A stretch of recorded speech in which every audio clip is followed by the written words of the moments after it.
আল্লাহ তাআলা তোমার পিছনে প্রতিদিন 18 লক্ষ টাকা খরচ করেছেন। বিজ্ঞান বলে একটা মানুষ 21 দিন না খেয়ে থাকতে পারে,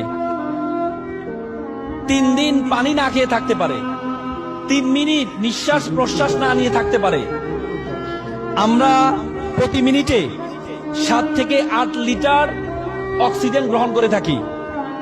প্রতিদিন প্রায় 10 থেকে প্রায় 20 থেকে 30 হাজার লিটার আমরা অক্সিজেন গ্রহণ করে থাকি।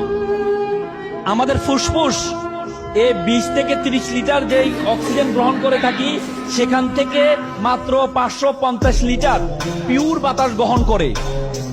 বলা হয় থাকে যে বাতাস আমরা গ্রহণ করি, সে বাতাসকে যদি সিলিন্ডারাইজ করা হয় তাহলে এটার মূল্য হবে 18 লক্ষ টাকা। তার মানে আল্লাহ তাআলা তোমাকে প্রতিদিন তোমার পিছনে খরচ করছেন 18 লক্ষ টাকা। এরপর তুমি বলো আল্লাহ তাআলা তোমাকে অনর্থক সৃষ্টি করেছেন? আল্লাহ তাআলা কোরআনে বলেছেন, ওয়ামা খালাকনাস সামা ওয়াল আরদা, আমি আসমান এবং জমিনে যা কিছু সৃষ্টি করেছি, ওয়ামা বাইনাহুমা বাতিলান, কোনো কিছু আমি অনর্থক সৃষ্টি করিনি।